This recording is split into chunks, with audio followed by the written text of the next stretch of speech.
Problems based on mirror formula. Let us try to solve a problem based on mirror formula. Mirror ఫార్ములాను ఉపయోగించి ఒక న్యూమరికల్ని ఎలా solve చేయాలో చూద్దాం. An object of 6 cm height is placed at a distance of 12 cm in front of a concave mirror of focal length 24 cm. Find the position, nature and size of the image. ఒక object height ఎంత 6 centimetres ఇచ్చాడు. ఈ object ఒక concave mirror నుంచి ఎంత డిస్టెన్స్లో ఉంది? 12 centimetres డిస్టెన్స్లో ఉంది. కాన్కేవ్ మిర్రర్కి ముందు 12 సెంటీమీటర్స్కి ముందుకి 6 సెంటీమీటర్స్ హైట్ ఉన్న ఆబ్జెక్ట్ ఉంది. అలాగే ఈ కాన్కేవ్ మిర్రర్ యొక్క ఫోకల్ లెంత్ ఎంత ఇచ్చాడు? 24 centimetres. Here we have to find out the position, nature and size of the image. ఆ ఇమేజ్ యొక్క పొజిషన్, నేచర్ ఇంకా సైజ్ని మనం ఐడెంటిఫై చేయాలి. First let us draw a rough diagram with the values given for a better understanding. So ఇక్కడ ఇచ్చిన వాల్యూస్తో మనం ఒక రఫ్ రే డయాగ్రమ్ గీసుకుంటే మనకి ఈజీగా అర్థమవుతుంది. This is the position of the object with 6 centimetres height. ఇది object height 6 centimetres. Object position ఇక్కడ ఉందనుకుందాం. అలాగే ఆబ్జెక్ట్కి మిర్రర్కి మధ్యలో ఉన్న డిస్టెన్స్, మిర్రర్ యొక్క పోల్కి ఆబ్జెక్ట్కి మధ్యన ఉన్న డిస్టెన్స్ 12 సెంటీమీటర్స్. మిర్రర్ యొక్క focal length 24 centimetres. So we have focal length and object distance. మనకి ఫోకల్ లెంత్ ఇంకా ఆబ్జెక్ట్ డిస్టెన్స్ వాల్యూస్ ఎంతో మనకి తెలుసు. అయితే ఈ వాల్యూస్కి ముందు నెగిటివ్ సైన్ ఉంచాలా, పాజిటివ్ సైన్ ఉంచాలా అనేది మనం ఇక్కడ చూడాలి. Here while writing the values we have taken them as negative. వీటిని మనం ఇక్కడ వాల్యూస్ రాసేటప్పుడు, ఫార్ములాలో సబ్స్టిట్యూట్ చేసేటప్పుడు మనం నెగిటివ్ వాల్యూస్ కింద తీసుకోవాలి. అలా ఎందుకు తీసుకోవాలో చూద్దాం. Because as per the sign convention the focal length is on left side of the mirror, so it is negative, and the object is also on the left side of the pole, so it is also negative. Sign convention ప్రకారం ఒక concave mirror కనుక చూసినట్లయితే దానికి left side x axis మీద left side మాత్రమే object అనేది place చేయాలి. So ఇక్కడ ఆబ్జెక్ట్ డిస్టెన్స్ని మనం ఎక్కడి నుంచి కౌంట్ చేస్తున్నాం? పోల్ నుంచి ఆబ్జెక్ట్ వరకు. పోల్ దగ్గర స్టార్ట్ అవుతున్నాం. సో మనం పోల్ నుంచి ఆబ్జెక్ట్కి లెఫ్ట్ సైడ్కి ట్రావెల్ చేస్తున్నాం. సో ఎప్పుడైతే మనం పోల్ నుంచి లెఫ్ట్ వైపు మూవ్ అవుతామో అటువైపు వచ్చే వాల్యూస్ అన్నీ కూడా నెగటివ్లో ఉంటాయి.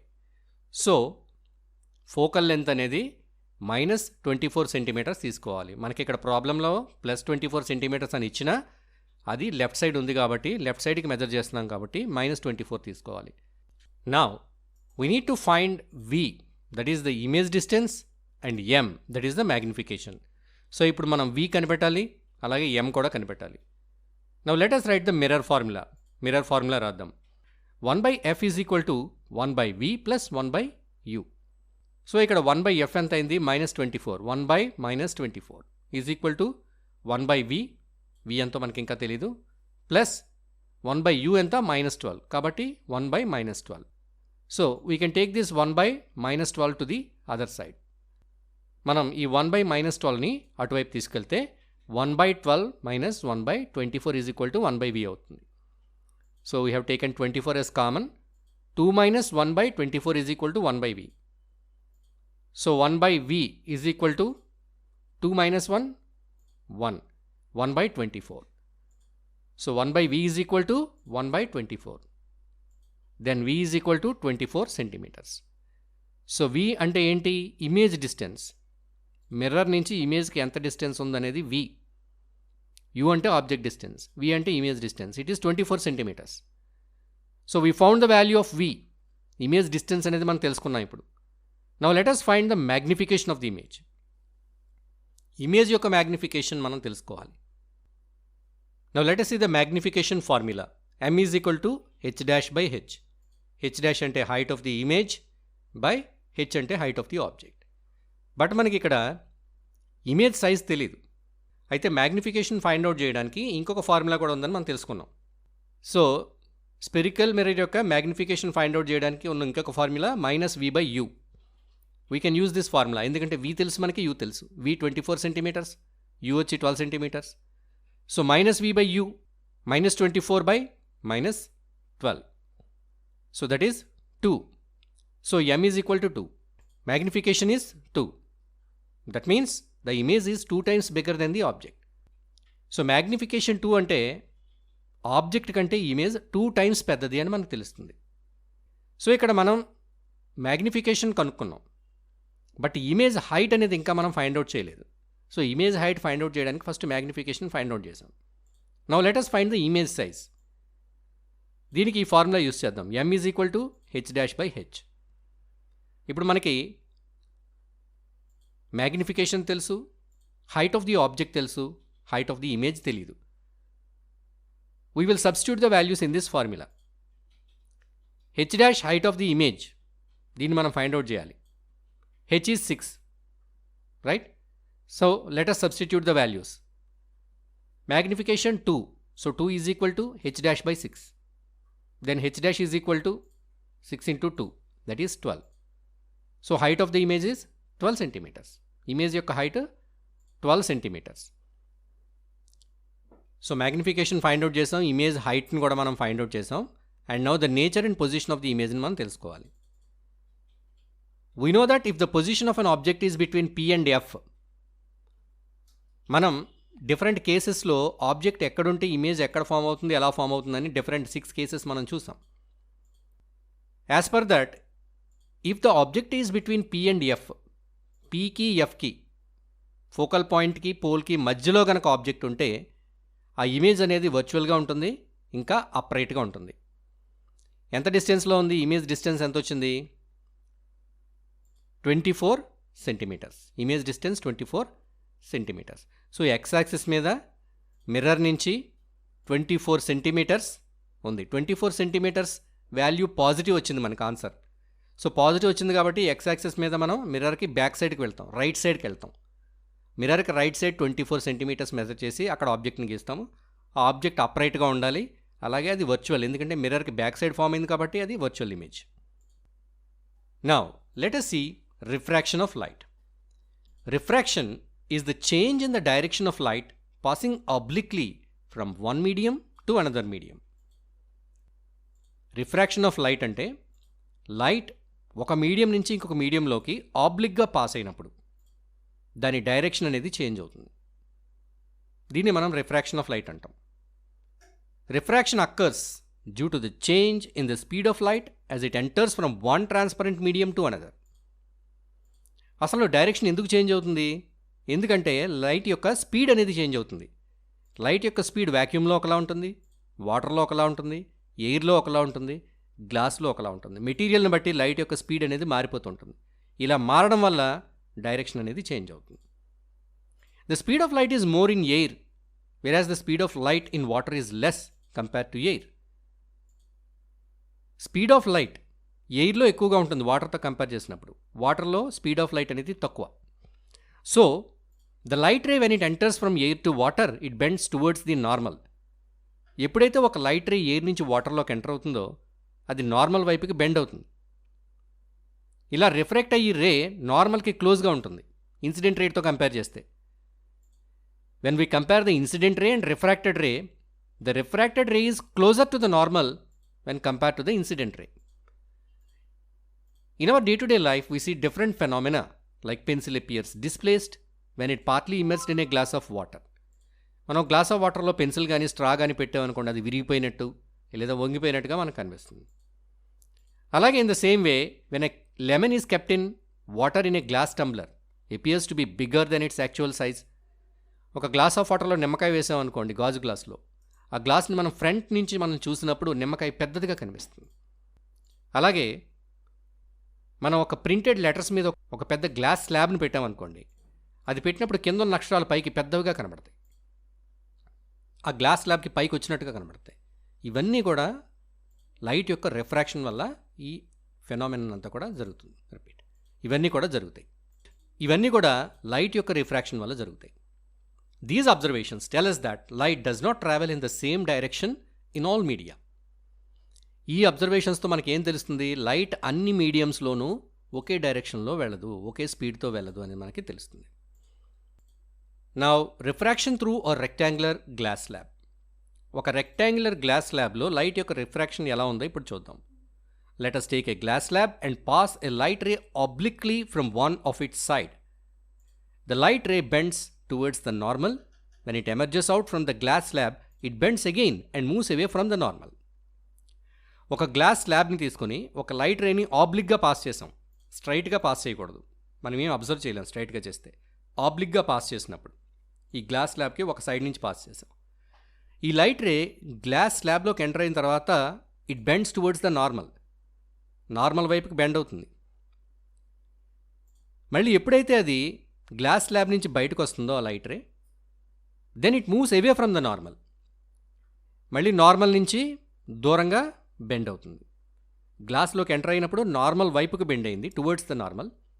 గ్లాస్లోంచి ఆ లైట్ రే బయటకు వచ్చేటప్పుడు away from the normal. Here we can observe that the angle of incidence at the air glass interface is equal and opposite to the angle of emergence at the glass air interface. Air glass interface అంటే air glass ఎక్కడైతే interface అవుతున్నాయో స్టార్టింగ్లో అక్కడ angle of incidence ఎంతైతే ఉందో అలాగే glass air interface, ఈ గ్లాస్లోంచి light ray బయటకు వస్తుంది కదా, ఎయిర్ ఉంది కదా, గ్లాస్కి ఎయిర్కి మధ్యలో ఇంటర్ఫేస్లో సేమ్ యాంగిల్ ఉంటుంది కానీ ఆపోజిట్గా ఉంటుంది. This is why the ray emerges is parallel to the incident ray. So ఇక్కడ మనం చూస్తే ఇన్సిడెంట్ రే, ఎమర్జెంట్ రే ఈ రెండు కూడా ప్యారలల్గానే ఉన్నాయి. మధ్యలో వేరే మీడియంలోకి వెళ్ళినప్పుడే అక్కడ డైరెక్షన్ అనేది చేంజ్ అయింది. మళ్ళీ బయటకు వచ్చినప్పుడు ఇవి రెండు కూడా ప్యారలల్గా ఉన్నాయి. అంటే ఇన్సిడెంట్ రే, ఎమర్జెంట్ రే ఈ రెండు కూడా they are parallel to each other. Now laws of refraction of light. The incident ray, the refracted ray and the normal to the interface of two transparent media at a point of incidence all lie in the same plane. మనం refraction of లైట్లో కనుక చూస్తే incident ray ఏ ప్లేన్లో ఉందో refracted ray అదే ప్లేన్లో ఉంటుంది. The incident ray, the refracted ray and normal to the interface of two transparent media at the point of incidence all lie in the same plane. ఇవన్నీ కూడా ఒకే ప్లేన్లో ఉంటాయి. The ratio of sine of angle of incidence to the sine of angle of refraction is a constant.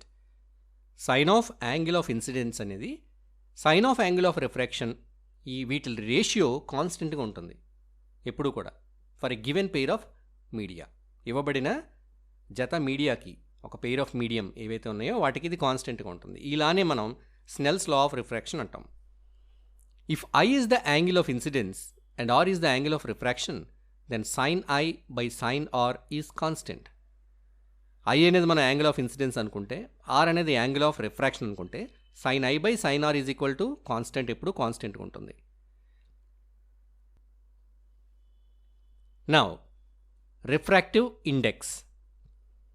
The refractive index of a medium is a measure of how much the speed of light is reduced when it passes through the medium compared to its speed in a vacuum.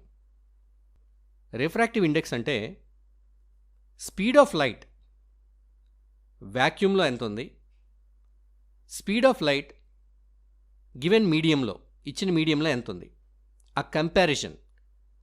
వ్యాక్యూమ్లో ఉన్నప్పుడు speed of light ఎంత ఉంది, అది vacuum నుంచి ఒక మీడియంలోకి వచ్చింది, some medium glass కానీ water కానీ ఒక మీడియంలోకి వచ్చింది, ఆ మీడియంలోకి వచ్చినప్పుడు ఎంత తగ్గిపోయింది. ఈ కంపారిజన్నే మనం ఆ మీడియం యొక్క రిఫ్రాక్టివ్ ఇండెక్స్ అంటాం. ఈ రిఫ్రాక్టివ్ ఇండెక్స్ అనేది ఒక dimensionless quality and higher refractive index indicates a slower speed of light in the medium.